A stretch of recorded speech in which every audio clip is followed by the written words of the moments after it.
Donc ce qu'on appelle le RHDP, c'est tout simplement un repère de malfrats et de nègres, plus ou moins inféodés aux intérêts de l'impérialisme français. Voilà ma position. La stigmatisation d'un être humain pour des raisons liées à son appartenance ethnique, pour des raisons liées à son appartenance confessionnelle et pour des raisons liées à son statut professionnel ou universitaire n'a aucun sens. Si Ouattara avait servi la noble cause de la souveraineté de la Côte d'Ivoire et la noble cause de la souveraineté de l'Afrique, nous n'aurions pas dit qu'il est un nègre de service et un troisième homme. Nous aurions dit qu'il est un patriote panafricain, souverainiste. Donc, nous n'avons aucun préjugé favorable a priori pour Laurent Koudou-Gbagbo et encore moins un préjugé défavorable a priori pour Alassane Dramane Ouattara. Nous considérons tous les deux comme des Africains et à ce titre, nous considérons qu'ils sont nos frères. Nos frères. Donc, ce que je vais dire ce soir, je le dis parce que les Occidentaux ont compris que pour animaliser l'homme africain, esclavagisé et colonisé, et néocolonisé, il faut créer entre Africains un sentiment de jalousie, un sentiment de haine, et je vais même plus loin, un sentiment d'envie. Voilà pourquoi les Occidentaux, lorsqu'ils présentent un nègre, quel qu'il soit, comme un modèle, un évolué, un être intelligent, c'est parce qu'ils caressent le secret de monter tous les autres nègres contre lui. Et c'est aussi parce qu'ils caressent le secret de monter ce nègre contre les autres nègres. Donc la haine du nègre contre le nègre est la finalité de telles distinctions honorifiques qui ne sont heureusement qu'honorifiques. Voilà pourquoi je vais d'abord préciser pourquoi et comment on prépare et on fabrique un nègre de service. Un nègre de service. Comment on fabrique un nègre de service? D'abord, on étudie son origine. On étudie sa filiation, sa généalogie. Dramane Ouattara, c'est le père d'Alassane Dramane Ouattara. C'était un commerçant prospère sous la colonisation. Ce qui fait de lui un privilégié par ses temps d'humiliation et d'humilité de la race noire. Sa mère, dénommée Adja Nabintou Ouattara, Nabintou c'est le même nom que la déesse Leftis, n'est-ce pas? Est née Cissé. Le père affiche une descendance directe qui a été contestée avec l'empereur Sékou Oumar Ouattara, qui était le premier roi de la dynastie des Ouattara de l'Empire Kong. L'Empire Kong est un des résidus géopolitiques après le démantèlement des empires du Mali, du Ghana, etc. Donc, c'est un groupe d'origine et d'extraction mandingue. Le père de Ouattara a eu 2 enfants, issus d'un premier mariage avec, je parle d'Alassane Ouattara. Je parle d'Alassane Ouattara. Il a 2 enfants qu'il a eu d'un premier mariage avec une Américaine. Cette Américaine a défrayé la chronique aux États-Unis. Elle s'appelle Barbara Chan Davis. Et Ouattara a appelé son fils qu'il a eu avec elle, David Dramane Ouattara, et sa fille qu'il a eu avec elle, Fanta Catherine Ouattara. Que lui reproche cette Américaine? Cette Américaine lui reproche d'avoir contribué au financement de ses études. Du temps où il préparait son PhD, donc son doctorat, à l'université de Temple, à Philadelphie, université que nous connaissons tous, parce que c'est aujourd'hui un des fiefs académiques de l'afrocentricité, sous la direction du grand chercheur africain-américain Molefi Kete Asante. C'est dans ce contexte que nous avons pu obtenir la copie de son diplôme universitaire, du diplôme universitaire d'Alassane Dramane Ouattara. Et dans ce diplôme, il se présente comme voltaïque. Ceci est très clair. Donc Ouattara s'est prévalu lui-même de la nationalité voltaïque au cours de ses études aux États-Unis. Sur l'acte par lequel il a fait son mariage avec l'Africaine-Américaine Barbara John Davis, il écrit qu'il est voltaïque. Sur son acte de mariage. Plus grave, au moment où il commence sa carrière au Fonds monétaire international, Ouattara se prévaut exclusivement de sa nationalité voltaïque. Donc, dans tous ses actes administratifs, jusqu'à son arrivée en Côte d'Ivoire, Ouattara se prévaut uniquement et exclusivement de la nationalité voltaïque.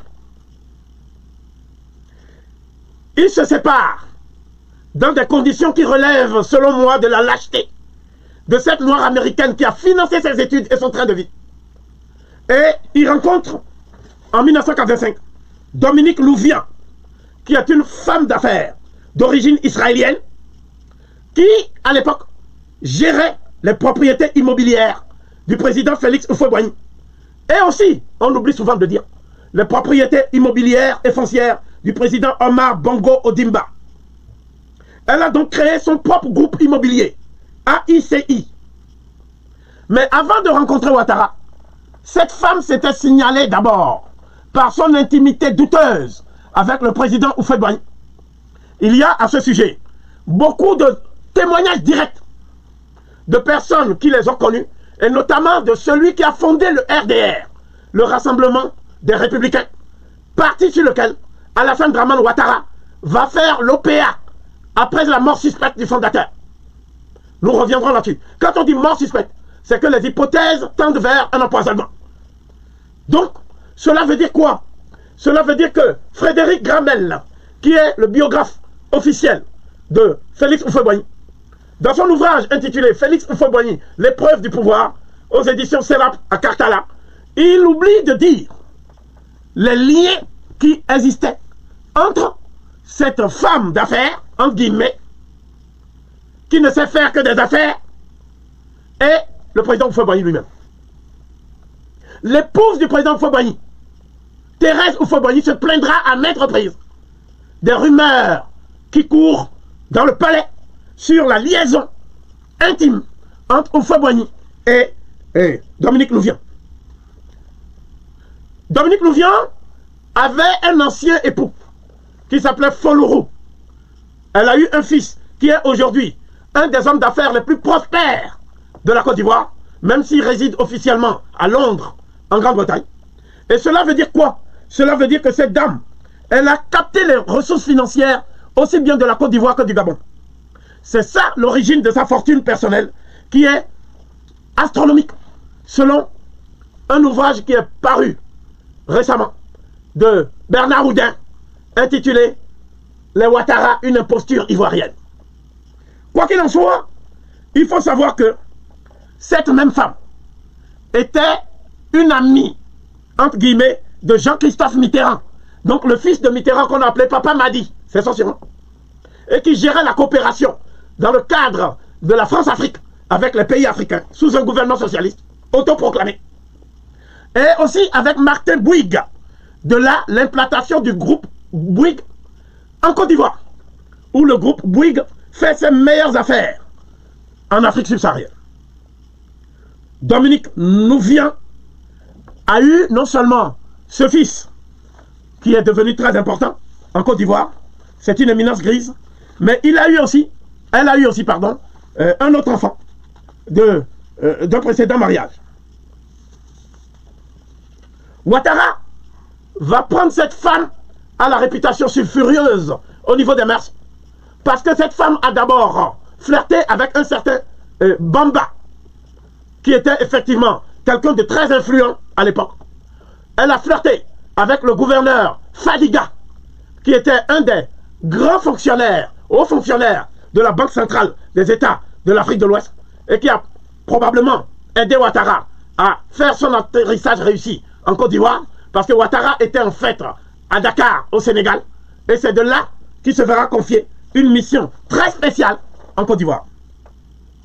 Donc, après avoir fait, je fais une rétrospective, l'Institut de technologie de Drexel, Ouattara arrive à l'Université de Pennsylvanie grâce à une bourse En 1967, Ouattara obtient un master en économie. Et c'est à ce moment-là que, comme stagiaire, il entre au Fonds monétaire international.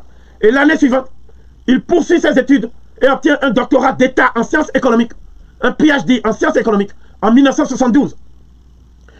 L'ascension de Ouattara est fulgurante au sein des institutions de Bretton Woods. Pourquoi?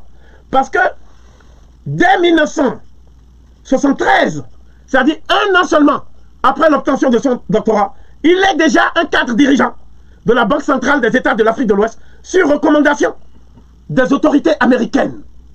Et il devient donc vice-gouverneur de la BCEAO de 1983 à 1984. Autre ascension, il retourne au FMI pour occuper les fonctions de directeur du département Afrique dès novembre 1984.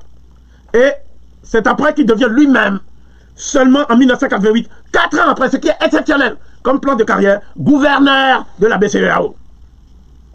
C'est donc le gouverneur de la BCEAO, Alassane Dramane Ouattara, qui, à partir du 18 avril 1990, en tant que président du comité interministériel de la coordination du programme de stabilisation et de relance économique, il tente, dit-il, au prix d'une austérité qui va ruiner les couches populaires ivoiriennes, ce qu'on ne dit jamais, d'enrayer la chute des cours des matières premières, notamment le cacao, et d'alléger le poids de la dette extérieure astronomique de la Côte d'Ivoire. Tous ceux qui ont étudié le système Houphouët savent que Houphouët gouverne par la corruption de ses collaborateurs et que Houphouët lui-même n'arrête pas de faire des dépenses immobilières partout. Il avait des logements boulevard Macéran à Paris. Il avait beaucoup d'autres logements d'ailleurs à Gare Marne-la-Coquette, un peu partout.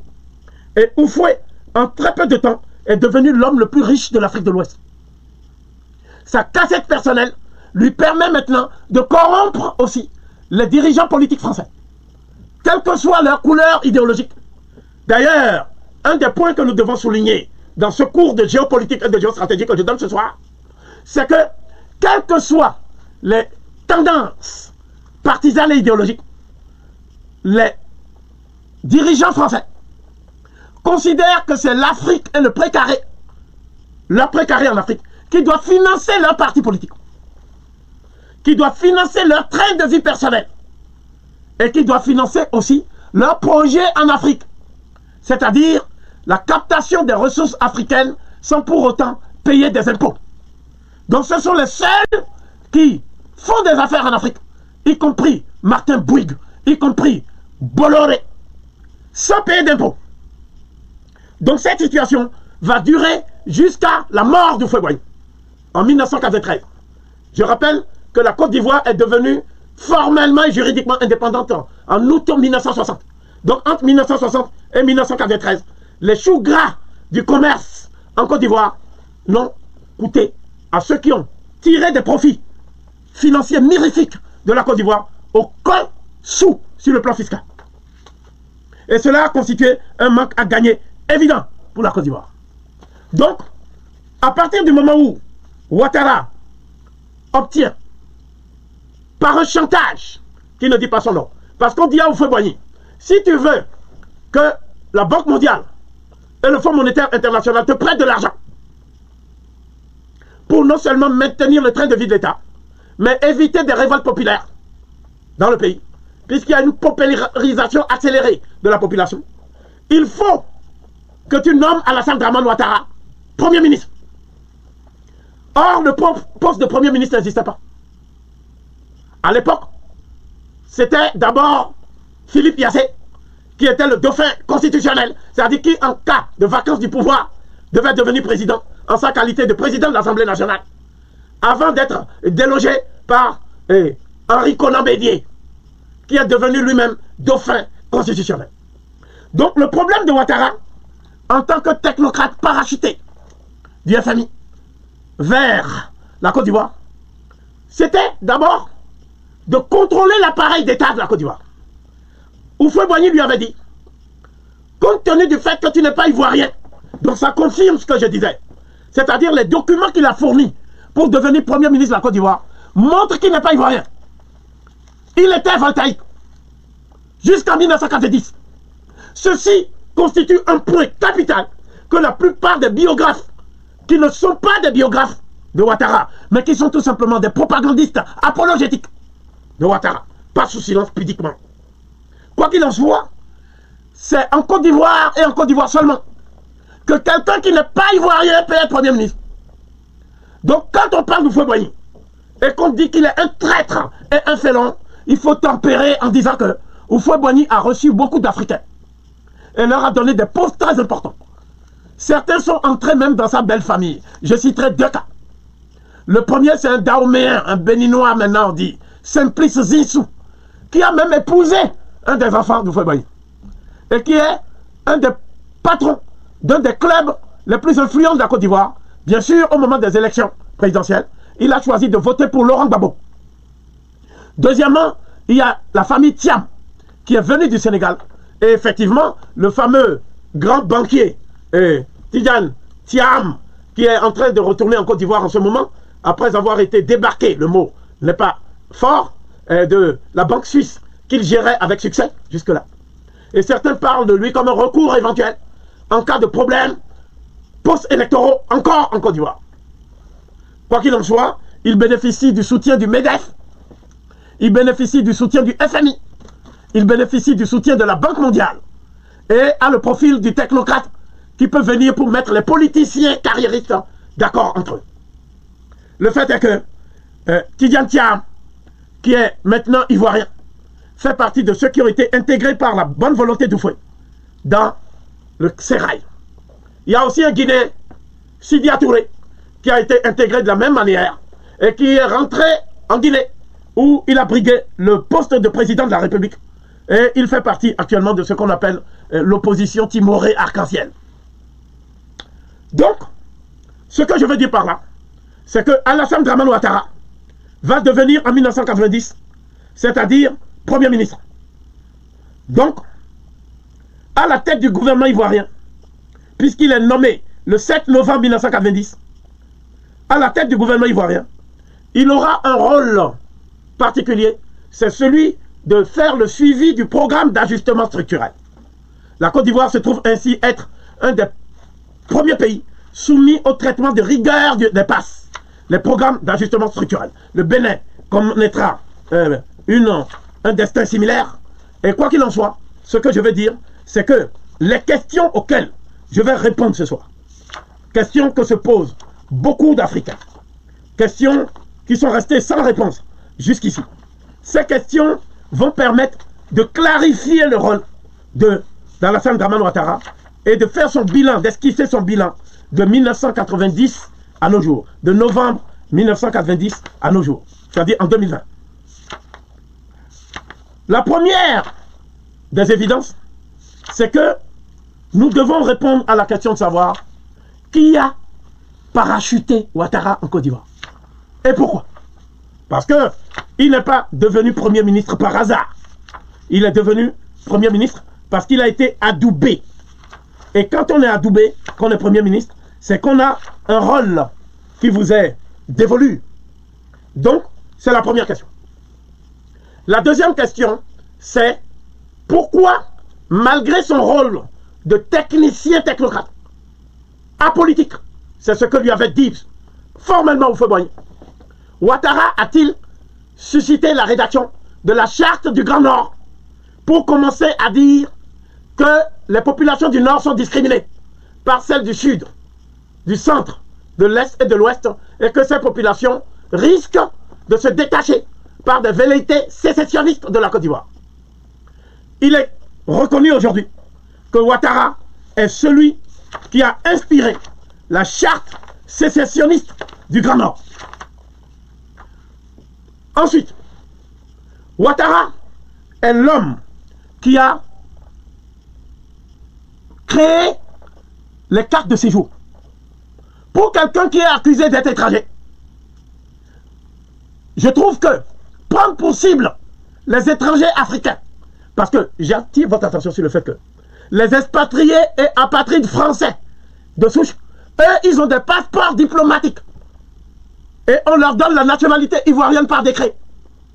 Mais les populations ressortissantes du Togo, du Ghana, du Mali, de la Guinée, de la Haute-Volta, doivent avoir une carte de séjour dont le montant est tellement dissuasif que c'est une manière de pousser ces gens-là à la clandestinité.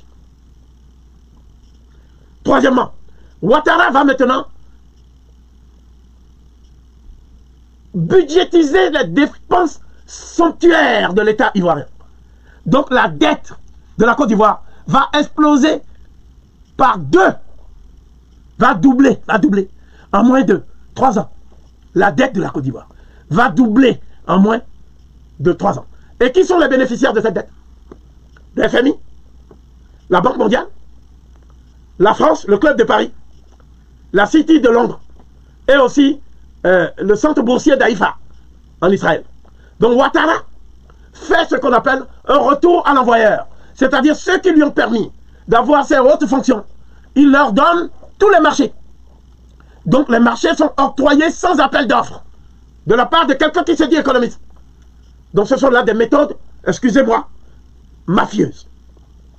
Ensuite, après avoir explosé la dette de la Côte d'Ivoire, Ouattara va maintenant, au moment de la mort d'Houphouët-Boigny, en 1993, tenter un coup d'État constitutionnel pour prendre le pouvoir avant les obsèques et avant que le dauphin constitutionnel, Henri Konan Bédié, ne puisse accéder au pouvoir. On dit souvent que c'est l'ivoirité qui a fait que Konan Bédié déteste Ouattara. Non. L'attitude négative de Konan Bédié à l'égard de Ouattara est consécutive en fait à la tentative de passage en force de Ouattara pour prendre le pouvoir alors qu'il était simplement Premier ministre et il n'était même pas ivoirien. Beaucoup de gens ne le savent pas ça. Et chacun sait que je ne suis pas pour Konan Bédié. Que le bilan de Konan Bédié est aussi désastreux que ne l'est le bilan de Ouattara aujourd'hui. Mais le fait est qu'il faut rendre justice. Konan Bédié a réagi parce que son poste de dauphin constitutionnel était mis en danger par un coup d'État constitutionnel de Ouattara. Mais ce qui est plus grave, c'est l'atteinte à la sécurité nationale. Parce que Ouattara, qu'est-ce qu'il va faire? Il va corrompre des éléments de l'armée ivoirienne. Il va faire en sorte qu'une mutinerie soit en préparation au cas où il ne serait pas président. C'est-à-dire au cas où le coup d'État constitutionnel ne fonctionnerait pas. Donc effectivement, Konan Bédié a réussi à reprendre les rênes du pouvoir. Et à ce moment-là a commencé ce qu'il faut dire la mise en quarantaine politique de Ouattara. Mais il y a un fait que beaucoup de gens ne savent pas. Ouattara n'a pas assisté aux obsèques de Houphouët-Boigny. Ouattara a quitté la Côte d'Ivoire et n'a pas assisté aux obsèques de Houphouët-Boigny. Ceci est un argument important parce que Ouattara dit qu'il est aujourd'hui l'héritier politique le plus fidèle de Houphouët-Boigny. Quand tu es héritier politique fidèle de quelqu'un, la moindre des choses c'est d'assister à ces obsèques. Quoi qu'il en soit, ce conflit entre Konan Bédié, le dauphin constitutionnel, devenu président de la République, et Ouattara, ancien Premier ministre, devenu un retraité prématuré de la politique. Ce conflit va entraîner la déstabilisation de la Côte d'Ivoire. Il ressort de ce qui précède que la déstabilisation de la Côte d'Ivoire n'est pas due à la prise du pouvoir de Gbagbo. Elle est antérieure à la prise de pouvoir de Gbagbo. Parce que le PDCI, le Parti démocratique de la Côte d'Ivoire, que dirigeait Houphouët-Boigny et ses héritiers, a subi une scission. Et cette scission a été provoquée par quelqu'un qui a dit « La Côte d'Ivoire n'est pas une république. La Côte d'Ivoire n'appartient pas au peuple. Res publica, ça veut dire la chose qui appartient à tout le peuple. La Côte d'Ivoire a été confisquée par un clan autour de Houphouët-Boigny. La Côte d'Ivoire est une autocratie à dévolution monarchique. Parce que Houphouët-Boigny pensait que seul un Baoulé pouvait succéder à un Baoulé. Donc les autres ethnies étaient, je m'excuse de peu, ostracisées. Il en résulte que un homme d'une valeur intellectuelle et morale exceptionnelle, outre Laurent Gbagbo, c'est certainement l'Ivoirien le plus patriote, le plus fidèle à son engagement pour la souveraineté de l'Afrique et de la Côte d'Ivoire, Jenny Kobina. Jenny Kobina va créer donc le RDR, le Rassemblement des Républicains. Et il va créer ça avec une historienne que j'ai pu moi-même rencontrer à Dakar et qui est aujourd'hui un des soutiens les plus fidèles d'Alassane Dramane Ouattara, à savoir Madame Henriette Diabaté. Elle était au colloque de Dakar en 1996, consacrée à l'œuvre de Cheikh Anta Diop et la renaissance de l'Afrique au 3e millénaire. Donc, Jenny Kobina avait un programme axé sur 3 points essentiels. Le premier point, c'est le rétablissement de la souveraineté de la Côte d'Ivoire. Cela n'a pas plu au milieu français, qui continuait à diriger la Côte d'Ivoire de main de fer, malgré l'indépendance formelle autoproclamée. Le deuxième axe est précisément constitué par ce que Jenny Kobina, le fondateur de RDR, a appelé la déconnexion avec la tutelle française. C'est-à-dire que ceux qui connaissent la réalité de la Côte d'Ivoire et des pays du précaré savent que depuis 1958, la France nous avait liés. On a point et pied liés. Les États ont point et pied liés par les accords de coopération que la France a fait signer à des gens qui étaient ses obligés, c'est-à-dire des parlementaires à la solde de la France. Ce qu'on a appelé la République de Côte d'Ivoire était une colonie, en fait, dirigée par Houphouët-Boigny et un Antillais, que la France a par la suite écarté pour faire l'échelle courte à Houphouët-Boigny. Quoi qu'il en soit, Jenny Kobina a remis en question les accords de coopération. Moi-même, dans une vidéo qu'on a d'abord désactivée sur YouTube et que des mains invisibles ont remis il y a peu, où je parlais à côté de Nicolas Abou des clauses secrètes des accords de coopération de la France. Donc, dans cette vidéo, j'ai expliqué pourquoi la Côte d'Ivoire, le Bénin, le Niger, le Togo, le Burkina Faso, la Guinée-Conakry, le Tchad, le Mali, le Congo dit Brazzaville, la Mauritanie, tous ces pays ne peuvent jamais être souverains. Dans cette vidéo, j'ai montré pourquoi ils ne peuvent jamais accéder à la souveraineté. Parce que il existe des accords de coopération et des clauses secrètes dans lesquelles il y a même la possibilité de l'assassinat des présidents africains qui viendraient à ne pas appliquer ces accords à la lettre. Le dispositif de l'assassinat est prévu, entre autres dispositifs, dans les clauses secrètes. Et aucun parlement africain actuel n'est au courant du contenu de ces clauses secrètes. Aucun. Je vais plus loin. Depuis 1960, aucun parlement africain n'a jamais étudié la possibilité de renégocier les accords de coopération. À plus forte raison de les démanteler. Quoi qu'il en soit, c'est ça qui distingue les pays du précaré français des pays du Commonwealth britannique. La Grande-Bretagne n'a fait signer aucun accord de coopération. La Grande-Bretagne a demandé à ces pays d'adhérer au Commonwealth. Mais la Grande-Bretagne fait des négociations bilatérales avec ces pays-là pour faire du commerce et maintenir ses intérêts. La Grande-Bretagne n'est jamais intervenue militairement dans aucun pays africain. La Grande-Bretagne n'a pas de base militaire dans aucun pays africain. Je répète ce que je dis. Donc, ça veut dire quoi? Les bases militaires sont une spécificité française. Et les bases militaires font partie des clauses secrètes des accords de coopération. Qu'il me soit permis de décliner brièvement les volets des accords de coopération. Il y a d'abord un volet sécuritaire. Ça veut dire que non seulement la France a des bases militaires, mais quand elle n'a pas de base militaire, physiquement parlant, elle a des instructeurs militaires qui forment l'armée, notamment les sous-officiers, et les officiers sont tenus de faire toute leur carrière dans les écoles de guerre françaises. Saint-Cyr, Saint-Mexamen et toutes les écoles de guerre françaises. De sorte qu'à l'issue de leur carrière, les officiers font un stage. Et ce stage est indispensable pour qu'ils passent au grade supérieur. Et dans ce stage, on leur dit qu'en cas de conflit d'intérêts entre la France et leur pays, nouvellement indépendant, ils vont défendre qui? Les officiers, pour avoir leur stage et avancer en grade, disent qu'ils vont défendre la France. Cela s'appelle donc un conflit d'intérêts caractérisé. Deuxièmement, il y a ce qu'on appelle le volet culturel et scientifique. Donc ça, c'est la base, la pierre angulaire de ce qu'on appelle la coopération scientifique et technique. Aucun pays africain n'a le droit de concevoir les programmes scolaires dans le cadre du système éducatif qui régit le pays. Aucun pays africain, du précaré français. Cela veut dire que c'est la France qui rédige les manuels. Donc ce sont des commissions spécialisées qui se réunissent ici, rue Oudinot, le siège de l'ancien ministère des colonies pour rédiger. Et c'est une maison d'édition française, Hachette, qui a l'exclusivité de l'édition des 10 manuels. D'autre part, le corps enseignant est encadré par les africanistes français, qui sont, comme je l'ai déjà dit, non seulement scientifiquement incompétents, mais moralement indigents et aussi politiquement douteux. Parce qu'ils sont conseillers des dictatures en Afrique. Tous autant qu'ils sont. Depuis Golidec, en passant par Cornevin, et les gens de Vice et tout ça. C'est des gens qui sont des espions de la France et qui sont des conseillers pour espionner les présidents africains. Troisièmement, nous disons qu'il y a un volet qui est un volet diplomatique. Aucun de ces pays n'a le droit, dans l'enceinte des Nations Unies, à l'ONU, de voter une disposition contraire au vote français. Cela entraîne des sanctions immédiates.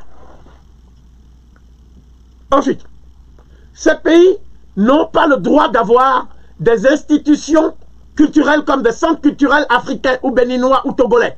Ils ont le monopole des centres culturels français. Il est interdit d'avoir des centres culturels panafricains dans les pays africains, en vertu de cet accord. Une telle interdiction n'a pas cours au Ghana. Cela va sans dire. Dernier point. Les pays africains n'ont pas le droit d'utiliser les langues nationales africaines. Ils doivent utiliser la langue de l'ancien colonisateur, qui est toujours le nouveau néocolonisateur. Et c'est le français. Donc, on refuse même le bilinguisme. On refuse même qu'une langue africaine puisse être pendant de la langue française. Même dans des pays où il y a déjà une langue qui est parlée par toute la population, toutes ethnies confondues, comme la Centrafrique, où on parle, tout le monde parle sango. Donc cela veut dire quoi? Cela veut dire que à la colonisation culturelle, on ajoute la colonisation linguistique. Donc c'est dans ce cadre qu'est née une institution qui n'a pas d'équivalent ailleurs. C'est la francophonie. La francophonie, c'est la France qui a demandé. C'est Michel Debré qui a demandé à 3 hommes, Léopold Sédar Senghor, Amani Diori du Niger et Habib Bourguiba de Tunisie, de dire qu'ils veulent la francophonie alors que c'est la France elle-même qui veut. Après, elle a présenté ça comme une volonté des chefs d'État africains, du précaré, a posteriori. Donc ce que je veux dire par là, c'est que je tire une conséquence de tout ceci. Il n'y a pas d'État postcolonial ivoirien. Il n'y a pas d'État postcolonial béninois. Il n'y a pas d'État postcolonial togolais. Il n'y a pas d'État postcolonial camerounais, etc., etc. Il y a un État colonial français qui prospère dans ces pays avec des auxiliaires nègres déguisés en nouveaux colons noirs. Voilà ma position. Je crois que beaucoup de gens disent que Corvi a quand même le mérite d'être ici quand il donne les faits. Donc, dans le cas de la Côte d'Ivoire, c'est l'État colonial français tropicalisé en Côte d'Ivoire le plus acculturé et le plus soumis aux intérêts français, si on accepte le Gabon, pour l'Afrique centrale. Ce fait doit être noté scrupuleusement avant que je ne commence à parler maintenant du rôle de Ouattara. Le rôle qui lui a été assigné par la France-Afrique. Donc ce qu'on appelle le RHDP, c'est tout simplement un repère de malfrats et de nègres, plus ou moins inféodés aux intérêts de l'impérialisme français. Voilà ma position. Donc, à partir de cette clarification, je vais maintenant dire qui a envoyé Alassane Dramane Ouattara et quelle était sa mission.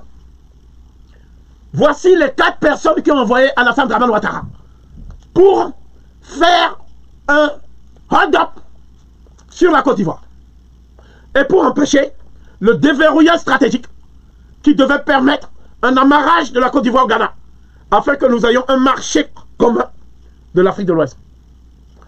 Il y a d'abord George Soros. George Soros est un milliardaire juif d'origine hongroise, comme chacun le sait, qui s'est inspiré des thèses de Léo Strauss, qui était un philosophe et politologue juif, qui a lancé le courant qu'on appelle les néoconservateurs. Donc, quand on dit néo, ça veut dire que c'est une nouvelle dénomination pour cacher l'ultra-conservatisme des transfuges de l'AIPAC. L'AIPAC étant, effectivement, le bras armé du sionisme israélien aux États-Unis. C'est-à-dire la section américaine du Congrès juif mondial. Donc ça veut dire que Jean Soros a élaboré une doctrine qu'on appelle la doctrine des sociétés ouvertes. Et cette doctrine veut dire que un pays qui a des ressources et qui appartient au sud, c'est-à-dire à l'Asie, à l'Afrique, à l'Océanie, etc., ne peut pas avoir la souveraineté. Il faut qu'il y ait un contrôle exercé sur son économie. Il faut au besoin utiliser la voie militaire, y compris en armant de toutes pièces des rébellions irrédentistes. Et il faut en fait corrompre tout l'appareil d'État, de manière à ce que les soi-disant oppositions soient également contrôlées. C'est la doctrine de Jean Soros. Et Jean Soros pense que, ce faisant, il va enrayer le déclin des États-Unis et d'Israël, au plan strictement économique. Donc Jean Soros dit que il faut contrôler tous les pays pétroliers. Il faut contrôler l'Angola. Il faut contrôler le Gabon. Il faut contrôler la Guinée équatoriale. Il faut contrôler le Tchad. Le Nigeria, bien sûr. Tous ces pays-là, il faut les contrôler. Et les États-Unis et leurs alliés français, si on est dans le précaré français, vont partager les dividendes. Ou si on est dans le cadre du Commonwealth, les États-Unis et la Grande-Bretagne vont partager les dividendes de ces ressources. Donc, c'est ça qu'on appelle les sociétés ouvertes. Le deuxième qui a envoyé Ouattara s'appelle Warren Buffett. Et c'est un milliardaire là encore. Et c'est un homme qui, lui, n'aime pas apparaître au devant de la scène. Surtout sur le plan médiatique. Donc, qu'est-ce qu'il fait? Ben, il crée une nébuleuse d'ONG. Et les ONG contrôlent les pays directement. Donc, les secteurs vitaux et régaliens, comme la santé, l'économie, la diplomatie, etc., doivent être contrôlés par les ONG. Warren Buffett. Il y a ensuite un autre homme qui va profiter des ressources de la Côte d'Ivoire, dans sa carrière d'avocat d'abord, et ensuite, en tant que membre influent du courant du RPR, puis après, grâce à une dissidence inattendue, il s'est retrouvé du côté d'Edouard Balladur contre Chirac. Et après, une fois Balladur éliminé de la scène politique, il a renié Balladur et est revenu dans le giron de Chirac avant de porter l'estocade au Premier ministre que Chirac voulait positionner, à savoir Dominique de Villepin, qui est lui-même une crapule de la France-Afrique. Les mots sont faibles. Donc, qu'est-ce qui s'est passé? C'est Sarkozy. Je parle du Hongrois Naboska Sarkozy. Bien. Donc, ensuite, il y a un autre homme qui a effectivement beaucoup profité de la carrière de Ouattara. C'est Shimon Peres, qui était membre du Parti travailliste en Israël et qui a favorisé la carrière de Ouattara. Parce que Ouattara a des ramifications en Israël, aux États-Unis, en France et en Grande-Bretagne, où il a été protégé aussi par Tony Blair. Donc Ouattara s'est vanté d'être l'homme politique qui en Côte d'Ivoire a le carnet d'adresse le plus fourni. Cela se passe de commentaires. Quoi qu'il en soit, Ouattara ne pouvait pas donner le pion, si l'expression est adaptée en cette circonstance tragique, à Henri Konan Bédié, sans un parti politique. Donc il a acheté les cadres dirigeants du RDR, et après ils ont éliminé le fondateur du RDR, Jenny Kobina. Pourquoi? Parce que Jenny Kobina avait fait une alliance avec Babo, le FPI, pour obtenir une alternance politique en Côte d'Ivoire.